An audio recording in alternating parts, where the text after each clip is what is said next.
You know what's killing your dreams faster than failure? Pretending you don't care about them. You stroll into your 9 to 5 like it's a hostage situation, scrolling TikTok on the toilet, convincing yourself this is just how life is. Bullshit. You're not overwhelmed, you're underexcited, you're not lazy, you've just numbed yourself into believing that stress, grind, and burnout are badges of honor. Spoiler alert, they're not. Steve from accounting isn't your role model, he's a cautionary tale. He's the ghost of ambition past. You're not here to work yourself into a spreadsheet-shaped coffin. You're here to live, to build, to create, to matter. And the key to doing that? It's not waking up at 5 a.m. to punish yourself into productivity. It's not buying another $60 productivity planner that becomes a coaster by February. The answer lies in something dangerously radical, feeling good. Yeah, you heard me. Now let's rip into the lie you've been sold, that productivity and pleasure can't coexist. This is Feel Good Productivity by Ali Abdaal. And no, this isn't just another self-help book dipped in motivational soup. This is a bat to the knees of hustle culture. Ali Abdaal isn't your average armchair guru spitting platitudes from a podcast studio. He's a Cambridge-trained doctor who traded scrubs for strategy, sutures for self-mastery, after discovering that the work harder, grind longer, sleep never formula made him a depressed, caffeinated zombie. Yeah, he made it to the finish line and found out it was a dead end. So what did he do? He rewrote the playbook. This book is not about doing more for the sake of it. It's about doing more of what matters without sacrificing your sanity or soul. Ali introduces Feel Good Productivity, a science-backed, dopamine-powered approach to getting things done without hating your life. Think less Gary Vee yelling at you to grind till you die, and more like Marie Kondo meets neuroscience. Clear the mental clutter, elevate your energy, and actually enjoy the ride. Now, before we go any further, disclaimer, this video falls under the Fair Use Act. It's for educational purposes only, and it's transformative. Why? Because I'm not just summarizing this book, I'm dragging its ideas into the real world and throwing punches at your excuses along the way. So if you're here for another vanilla book report, you're in the wrong place. But if you're ready to question everything you've been told about success, and maybe, just maybe, stop sabotaging yourself, then buckle up. Because this ain't about time management, it's about life management. And Ali's about to show you how to stop working harder and start working happier without being a corporate robot or burnout martyr. Reignite your inner spark. Let's just get this out of the way. You're not tired, you're uninspired, you're not drowning in work, you're suffocating in seriousness. You stopped playing and now life feels like a spreadsheet written in Comic Sans. Look, you didn't fail the productivity game. You just forgot it was a game in the first place. Remember when you were a kid and could spend 5 hours building a spaceship out of Legos, not because it mattered, but because it didn't? Then adulthood kicked in and suddenly every hour had to be monetized. If it doesn't look good on LinkedIn, it's not worth doing. If it doesn't pay, it doesn't play. That's the sickness. And that's why your brain is screaming for dopamine while you're shoving sugar and Netflix down your throat, hoping to feel something. Ali comes in swinging with a dangerous idea. What if productivity wasn't painful? What if the key to achieving more was feeling good? Not treat yourself, dopamine chasing, but deep, empowering joy that makes your work feel like something you want to do instead of a treadmill from hell. And we start with something radical: play. Let's drag Richard Feynman out of the history books for a second. One of the greatest physicists of the modern age, a guy who helped crack the goddamn nuclear code, once burned out so hard he couldn't think. Not the I need a vacation burnout, I mean soul level, dead inside, why am I even here? Burnout. So what did he do? He didn't read productivity blogs or install Notion. He sat in a cafeteria and watched a plate spin. Yep, that's it. A plate. And it hit him. He'd stopped playing with ideas. He wasn't curious anymore. He wasn't experimenting. He was just performing. Sound familiar? Ali flips the script. Serious isn't superior. It's sterile. The most innovative people, they aren't the ones forcing themselves to sit at a desk for 14 hours. They're the ones who treat life like a damn game. Leonardo da Vinci, Alexander Fleming, even Nobel Prize-winning physicists. They weren't obsessed with impact. They were obsessed with interest, curiosity, intrigue. They were explorers, not employees. That's the spark you've smothered with deadlines and dopamine detoxes. Ali breaks it down with scientific muscle too. Studies from NYU and the University of Miami show people who embrace spontaneous adventure, like choosing a different route home or saying yes to random experiences, feel happier, more relaxed, and more productive. So why the hell are you still using the same coffee mug, same desk setup, same Outlook calendar color scheme every damn day? And then there's this gem, Dr. Stuart Brown's 8 play personalities. Because apparently even fun has archetypes. You might be a storyteller who turns emails into epic tales, or a competitor who crushes inbox zero like it's a battle royale, or maybe you're a joker trying to survive work meetings with dad jokes. Whatever your type, Ali wants you to use it, on purpose, as a form of fuel, because play isn't a distraction from productivity, it's the damn engine. Now before you roll your eyes and say, okay, but I have bills to pay, let's talk about power, because while play is the spark, power is the grip. Not power over people. We're not building a villain origin story here. I'm talking about internal power, agency, autonomy, that invisible but explosive feeling that you're not being dragged through life. You're choosing it. Let's rewind to the early 2000s. Netflix, the broke little DVD rental service, tried to sell itself to Blockbuster for $50 million. Blockbuster laughed them out of the room. 10 years later, Blockbuster was dead, and Netflix was and is still worth billions. Why? Not just timing, not just tech, culture. Netflix gave their people power, freedom, responsibility, autonomy. No office hours, no vacation policy, just trust and high expectations. And it worked. Because when people feel like they own their work, they don't just show up, they show out. Ali smashes the productivity myth that pressure makes diamonds. Newsflash, pressure also makes panic attacks. Confidence is a switch you can flip. Not a gift from the gods, but a character you choose to play, like in World of Warcraft. You don't need a degree in badassery to act like a badass. You just need to start showing up as someone who gives a damn, unapologetically. He also pulls from self-efficacy theory, that belief in your ability changes your reality. People who believe they're capable literally perform better, even when they aren't more skilled. So the trick isn't getting better at your job. The trick is believing you can. That belief, that power, is the drug you're missing. But here's where most people get it twisted. You want to feel powerful without putting anything on the line. You want full agency with zero risk. You want to be confident without doing anything scary. Sorry, that's not power. That's delusion. You only feel powerful when you earn it. When you lean in, take ownership, and act like the damn CEO of your life. Want to stop feeling like a passenger? Then stop sitting in the back seat. Own your work. Own your play. Because here's the bottom line. Burnout isn't a badge, it's a cry for change. You're not built to suffer through life just to collapse at the finish line. You're built to enjoy the damn ride. And if you don't believe me, try this. Next time you feel overwhelmed, ask, how can I turn this into a game? Then ask, how would the most confident version of me handle this? Play with it. Own it.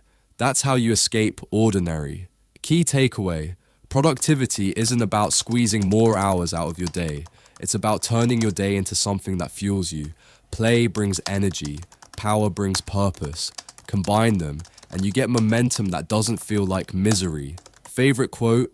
If you were approaching writing a book sincerely rather than seriously, you might decide to throw a detailed homage to World of Warcraft into the very first chapter. People are fuel. Let's be real. Your productivity isn't being killed by your calendar, your to-do list, or the fact that your boss thinks urgent is a personality type. It's the people.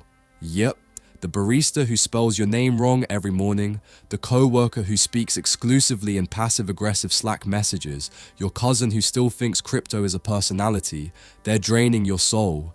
And guess what? You're letting them. Ali is about to throw a truth grenade into your sacred circle of networking and collaboration. Spoiler alert, not all connections are created equal. Some people are batteries. They charge you up just by being in the room. Others, they're human black holes in skinny jeans who suck the oxygen out of every goal you have. And the worst part, you already know who's who. You just don't do anything about it. This section is a rude awakening, a middle finger to toxic positivity, and a love letter to boundaries. Because people aren't just part of your productivity system, they are the system. Your energy doesn't exist in a vacuum. It's relational. And if you're constantly running on empty, it's probably not because you're doing too much. It's because you're doing it around the wrong damn people. Ali goes hard on the science of relational energy. You know that feeling after hanging out with someone and you suddenly feel like you could write a novel, lift a car, and start a business. All before lunch? That's not caffeine. That's chemistry. A 2003 study mapped corporate teams and found near universal agreement on who were energizers and who were drainers. It wasn't subjective. It was predictable, like lab rat predictable. Some people make you better. Some people are psychic termites, chewing through your brain from the inside. And no, this isn't just a cut-out toxic people rant you've heard on TikTok. It's deeper. Ali urges you to consciously design your people environment the way you would your diet or your sleep. Don't just let people happen to you. Curate them. Let's take a page from Brian Eno's life. The dude who accidentally bumped into a friend on a train platform and ended up helping invent glam rock. That's the power of proximity. 10 more steps and he'd be an art teacher sipping cheap coffee in some forgotten town. Instead, he stumbled into greatness because he said yes to an energetic scene. When was the last time you said yes to an environment that lit you up? This isn't soft stuff, it's strategy. The people you keep close either multiply your spark or smother it with their own unprocessed crap. That one friend who always plays devil's advocate, cut him loose. The coworker who just wants to vent, that's code for energy theft. Guard your focus like it's Fort Knox. And here's the twist. Your recharge doesn't come from bubble baths or 10-minute meditations if you spend the rest of your life surrounded by energy vampires. You can't outrest a toxic environment, which is why Ali smartly weaves in the emotional recharging power of your scene. A walk in nature? Good. A walk in nature with the right person? That's nuclear. Let's talk healing. Literal, medical healing.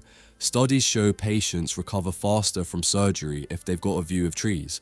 Not even real trees, pictures of trees. That's how low the bar is.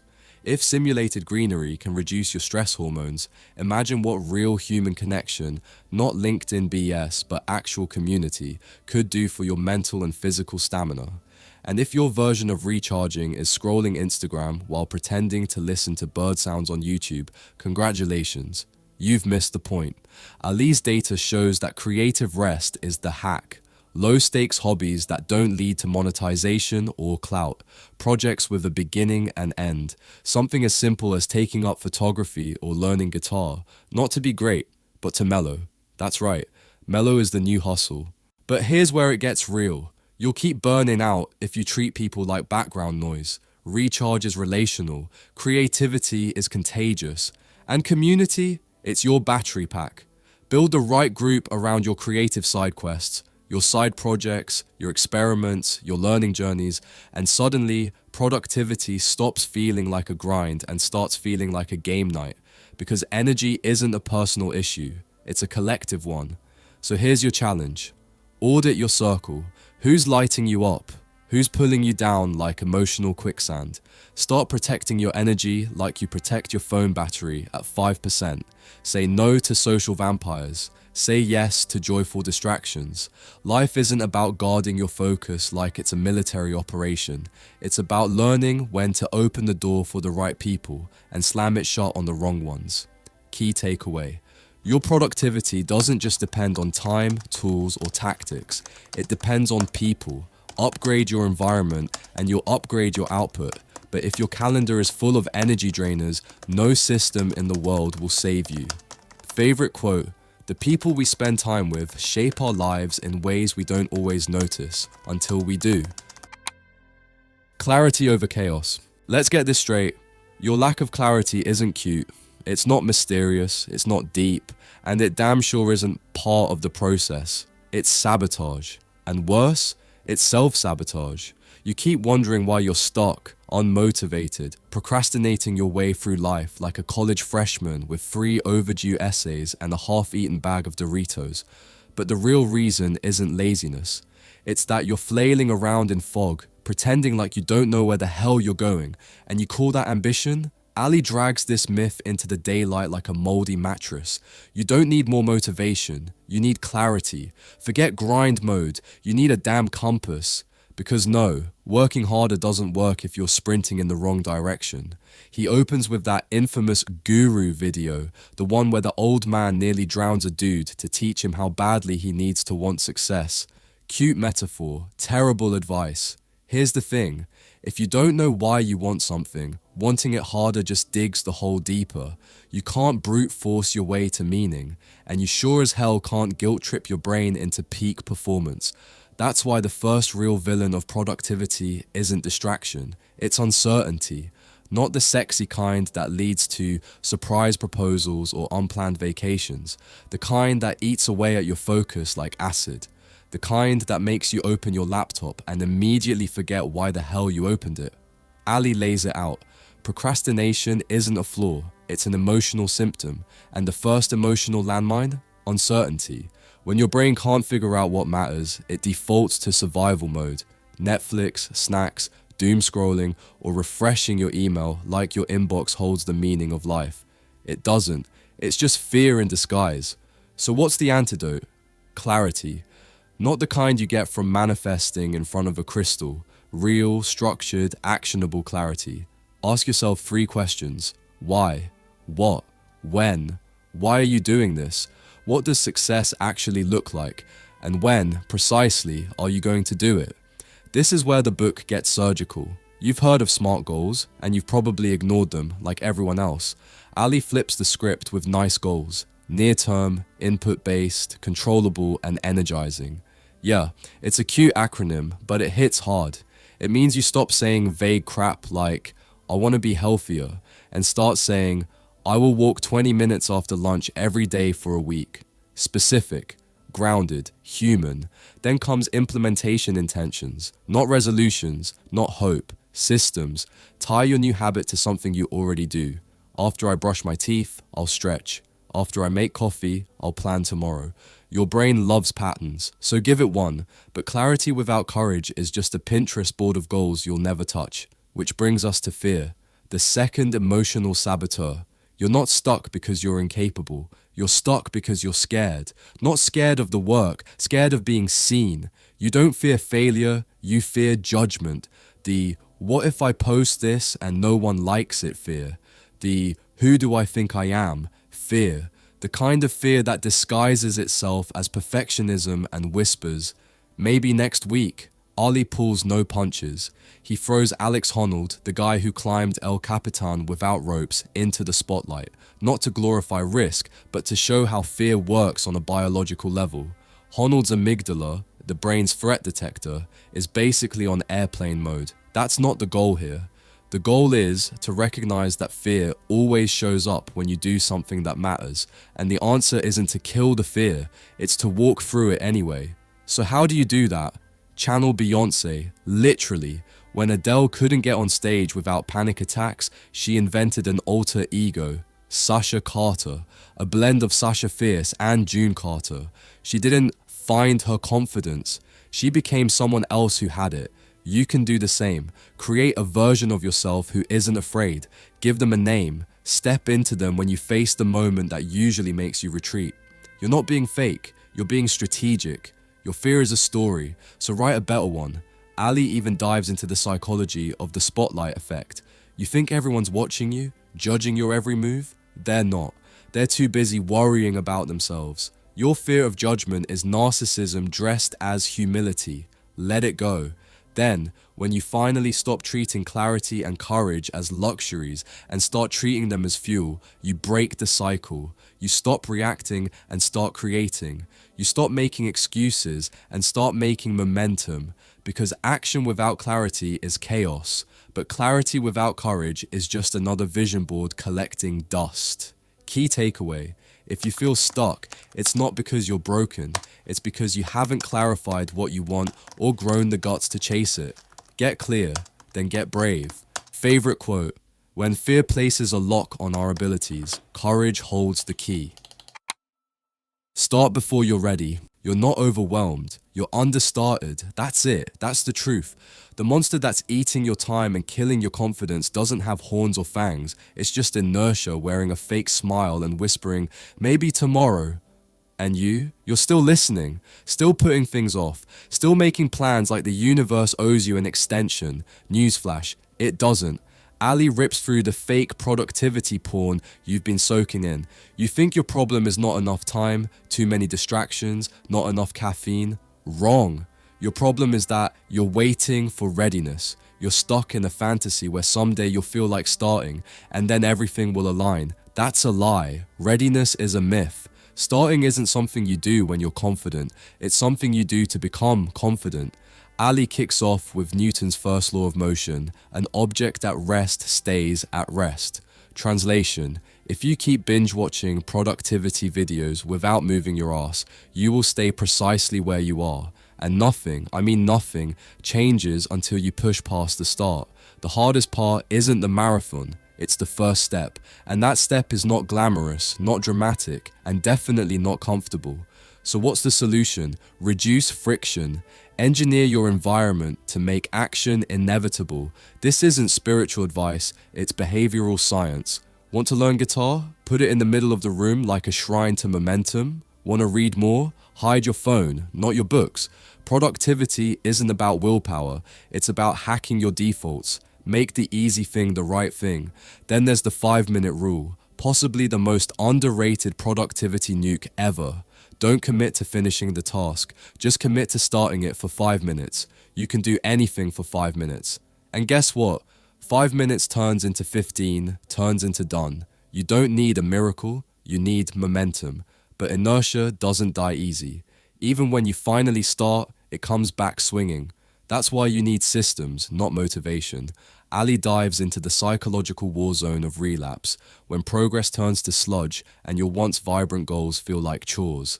That's when support systems matter most. Enter the accountability buddy. It's not corny, it's not weak, it's strategic. Your brain will ignore your calendar, but it won't ignore a friend waiting for you at 6 a.m. with running shoes and judgmental eyes. Now let's shift gears. The next dragon you have to slay is the cult of more. You've been duped into thinking the more you do, the more valuable you are. That's capitalist Stockholm syndrome. The truth? Your real power lies in what you don't do. That's where conservation comes in. Doing less doesn't mean doing nothing. It means cutting the crap.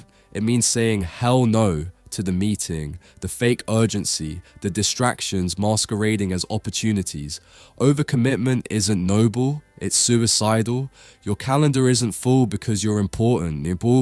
It's full because you're afraid to say no. Steve Jobs wasn't proud of what he built, he was proud of what he didn't build. The iPhone exists because he had the guts to kill 999 good ideas. Can you say the same? Or are you still taking every lunch, every call, every quick favor like it's a moral obligation? Ali hands you the antidote, the energy investment portfolio. Chart where your time actually goes. You think you're overworked, you're probably just overcommitted to nonsense. Plot your time like a budget, allocate to high-yield activities, cut the junk. This isn't minimalism, it's focus warfare. Then comes the golden rule, the 52-17 ratio. The most productive workers in a study weren't working non-stop. They were taking 17-minute breaks every 52 minutes, doing nothing by design. It's not burnout prevention, it's performance enhancement. And if that sounds lazy to you, congrats, you're brainwashed. Here's the raw truth. Starting isn't enough. You have to sustain. And sustaining means working like LeBron James trains. Intense bursts, deliberate rests, brutal selectivity. You want to achieve more? Do less, do better, and for God's sake, stop waiting to feel ready. Key takeaway: starting is the spark, sustaining is the fire. Momentum doesn't come from confidence, it comes from action. And doing less isn't weakness, it's wisdom. Favorite quote: begin again. You don't need a new life plan, you need to stop overthinking and start moving. And when the momentum fades, because it will, don't quit, just begin again. Live like a productivity scientist. You think your productivity problem is that you don't have a system, that if you just found the right to-do list app or the perfect morning routine, everything would click. You'd suddenly wake up as a cross between Steve Jobs and a Zen monk. But here's the reality. Your problem isn't tactical, it's existential. You don't need another planner. You need a philosophy. You need to stop working like a robot and start thinking like a scientist. Ali isn't giving you another life hack. He's handing you a scalpel to dissect your entire belief system about work, meaning, and time. The thesis is simple. If you want sustainable productivity, the kind that doesn't crash and burn every 6 months, then you need alignment. That's not woo-woo self-help jargon. That's physics for humans. If your energy and your actions aren't pointing in the same direction, you're just friction in a hoodie. Ali starts with a brutal truth. Misalignment is the real burnout. You think you're tired because you're working too hard? Try working 40 hours a week on something that eats your soul. Try being successful at a job you secretly hate. Try hitting every goal on your list and still feeling empty when you check them off. That's the burnout no one talks about. That's misalignment. He drags in some academic firepower here too, like the study where researchers followed people hiking the 2,650-mile Pacific Crest Trail and discovered that those who were motivated by personal values, not social media clout or bucket lists, had way more stamina. Why? Because they weren't dragging their soul behind them. When what you do aligns with why you do it, you don't need motivational speeches. You just move. Ali doesn't stop at the poetic metaphors either. He breaks alignment down into 3 lenses: long-term, medium-term, and today. Forget 5-year plans. Start with your deathbed. Yeah, seriously. Imagine you're dying. What are you proud of? What do you regret? Now reverse engineer your week from there, because if your calendar doesn't reflect your eulogy, then your priorities are a lie. Then he introduces the idea of the 12-month celebration, not a goal, a vision, a snapshot of your life if everything clicked. Health, work, relationships, write it down. Now ask, what 3 things can I do today to get closer to that? Call your grandma, write 1 paragraph, go for a walk. Small moves, massive alignment. You think this is too soft, too fluffy. Let's bring the hard science in. He cites meta-analyses covering over 36,000 people showing that those who live authentically, meaning their actions match their values, are not only happier but measurably more engaged. That means higher output, deeper focus, and longer lasting performance. So no, this isn't just vibes, it's validated. Then he turns it up a notch. Alignment experiments. Because life isn't static and neither are your values. He pushes you to run experiments in your real life, like a productivity lab. Try switching up your schedule. Try saying no to something soul-crushing. Try trading your high-paying job for a freelance project you actually believe in. Not forever. Just as a test, log the results, observe your mood, measure your energy, rinse and repeat. Welcome to Productivity 2.0. It's alive and it evolves. And the final mic drop, his story from the hospital, Christmas Day, dropping a tray of vials, stress, shame, the works. But what broke him wasn't the mistake, it was the framework. He was trying to productivity hack his way through a job that fundamentally drained him. No system could save him from misalignment, and once he learned to build a life around what lit him up, everything changed. He didn't just get more done, he felt better doing it. This is your wake-up call. Productivity isn't about finding the perfect workflow. It's about building a life you don't need to escape from. It's about using every task, every decision as data. What energizes you? What depletes you? Keep the first, kill the second, and if something isn't working, experiment. You're not a failure, you're a scientist. Key takeaway, sustainable productivity isn't a system, it's a relationship between your actions and your values. Align them and you stop running on fumes. You start running on purpose. Favorite quote, don't rote learn your way to feel good productivity. Experiment your way. This isn't a manual, it's a mindset. Stop mimicking, start experimenting. And maybe, just maybe, you'll finally stop chasing productivity and start living it. Conclusion. Let's get brutally honest here. If you made it this far and you're still treating productivity like it's a punishment, you missed the damn point. You don't need another planner. You don't need to wake up at 4:30 a.m., chug buttered coffee, meditate under a full moon, and act like discipline is a personality. What you need is to stop lying to yourself. You need to stop calling burnout grind culture and start realizing that feeling good isn't a luxury, it's the strategy. Ali didn't write Feel Good Productivity to give you another list of hacks. He wrote it to rewire your entire operating system. This isn't about doing more. It's about doing what matters in a way that doesn't make you hate your life. Because when productivity feels like punishment, your soul quits long before your body does. This book is a rebellion, a rejection of every toxic hustle meme you've ever bookmarked. It's a manifesto for those of us who actually want to live while we work, not just survive until the next vacation. And if you felt called out, good. That means it hit. That means you're not too far gone. That means you've still got time to burn the old system down and build something better. So here's your final challenge. Stop being a content zombie. Stop living off summaries, highlight reels, and dopamine crumbs. If even one part of this breakdown hit you in the gut, you owe it to yourself to pick up the damn book. Don't just watch someone else's transformation. Do the work. Feel the shift. Go buy the book. Read it. Dog-ear it. Scribble in the margins. Turn it into your lab manual for a life worth living. Because once you start working with joy instead of against yourself, that's when everything changes.